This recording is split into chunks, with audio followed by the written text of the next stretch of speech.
Assalamu alaikum students, welcome to English class. How is everyone? Students, open your English books, page number 5. Students, हमने ये सारे questions पिछले lectures में discuss कर लिए थे.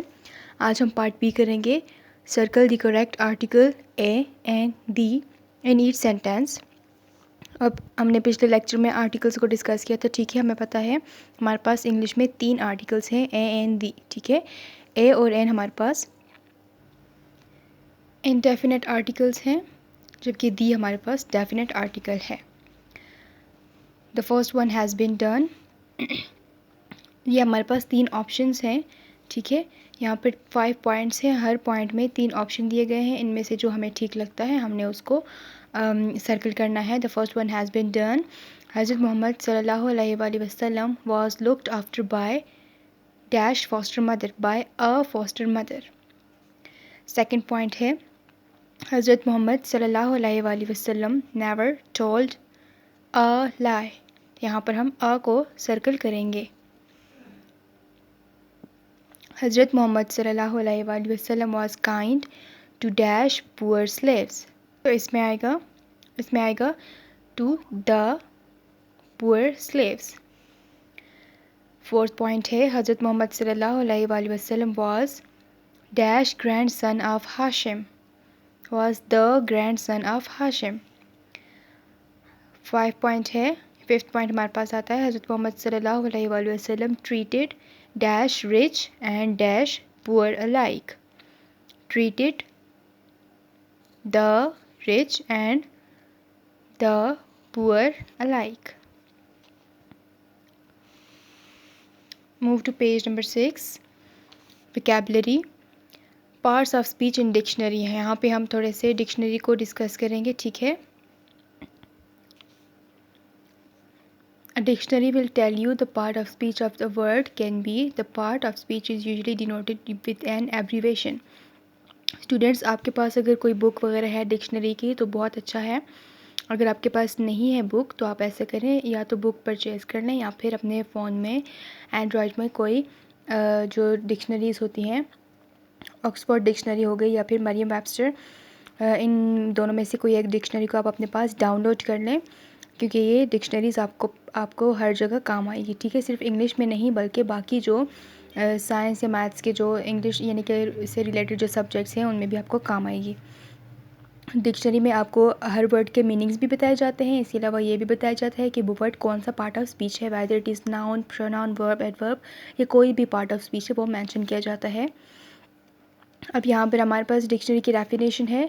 A dictionary is a word that has a collection of words from a specific language, mostly in alphabetical order with the definition and the usage of those words.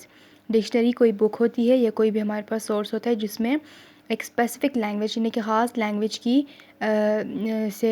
से जो related words होते हैं उनका collection होता है, और उसमें हमें उसकी डेफिनेशन, मीनिंग्स या यूजेज बताई जाती हैं, और मोस्टली ये अल्फ़ाबेटिकल ऑर्डर में होता है. अल्फ़ाबेटिकल ऑर्डर का मतलब ये है कि पहले आपके पास ए से जो भी ए लेटर में जितने भी वर्ड्स आएंगे उसकी मीनिंग्स और डेफिनेशन बताई जाएगी. उसके बाद बी में लेटर बी से रिलेटेड से जितने भी वर्ड्स होंगे उनको मीनिंग्स वगैरह उसमें एक्सप्लेन होगी. इसके बाद सी, फिर डी, फिर ई, इस तरह से ए टू जी तक अल्फ़ाबेटिकल ऑर्डर में वहाँ पे आपके पास हर वर्ड का मीनिंग मौजूद होगा.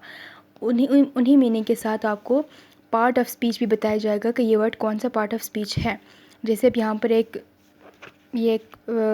एग्ज़ाम्पल दी गई है. ठीक है, ये हमारे पास वर्ड है कगर. ठीक है, इसको ये जो हमारे पास रेड कलर में जो लिखा हुआ है ये इसकी प्रोनाउंसिएशन है. मेजर वर्ड यानी कि मेन वर्ड जो है हमारे पास कगर है. इस तरह जब आपके पास लिखा हुआ आएगा तो इसका मतलब ये है कि ये बताया गया है कि आपने इस वर्ड को कैसे प्रोनाउंस करना है, कगर. ठीक है, एंड डिनोट करता है नाउन को. ठीक है, नाउन यानी कि कगर ये नाउन है. स्टूडेंट्स, ये अब यहाँ पर हमने पढ़ा था कि जब आपको डिक्शनरी में बताया जाएगा कि ये कौन सा पार्ट ऑफ स्पीच है तो पार्ट ऑफ स्पीच को एब्रीवेशन में वहाँ पे लिखा हुआ होगा, यानी कि शॉर्ट फॉर्म में. शॉर्ट फॉर्म में किस तरह से, अब देखें आपकी बुक में हर चीज़ एक्सप्लेन की गई है. अगर वो वर्ड एडजेक्टिव है तो एडजेक्टिव का एब्रीवेशन ये होगा, शॉर्ट फॉर्म ADJ लिखा होगा। अगर वो वर्ड अगर एडवर्ब है तो ADV लिखा होगा। अगर वो वर्ब है तो वो V में होगा। प्रीपोजिशन है तो PRE लिखा होगा। नाउन है तो N होगा, जैसे कि यहाँ पर N लिखा हुआ है, तो इसका मतलब ये है कि अगर वर्ड जो है हमारे पास नाउन है। कंजंक्शन है तो CONJ लिखा होगा, ठीक है। इसके बाद हमारे पास कॉगर की पूरी डेफिनेशन यहाँ पर बताई गई है। सेकंड वर्ड है कफ। कफ को ऐसे प्रोनाउंस करते हैं KAF कफ, और ये हमारे पास क्या लिखा हुआ है V। तो यहाँ पर हम देखेंगे V का मतलब है कि वर्ब, तो यानी कि कफ जो है वर्ब हुआ, ठीक है। अब आपने ऐसे करना है कि मैं आपको ये थोड़ा सा डिस्कस कर लेती हूँ। यहाँ पे पार्ट A में है find the meaning of the following words in the dictionary and identify the part of speech of the word through abbreviation used. यानी कि आपने ऐसे करना है, ये जो आपके पास वर्ड्स गिवन है यहाँ पे, ठीक है, ये वाले पार्ट्स, ये वाले वर्ड्स, इनके आपने मीनिंग सर्च करने हैं डिक्शनरी में से। दूसरी कौन सी चीज़ आपने सर्च करनी है, पार्ट ऑफ स्पीच के ये वर्ड्स कौन से पार्ट ऑफ स्पीच हैं।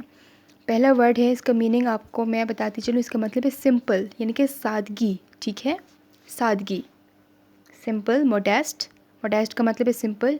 और ये कौन सा पार्ट ऑफ स्पीच है, एडजेक्टिव है, ADJ। ADJ यहाँ पे कौन सा पार्ट ऑफ स्पीच है, एडजेक्टिव, ठीक है। सेकंड हमारे पास है पार्डन।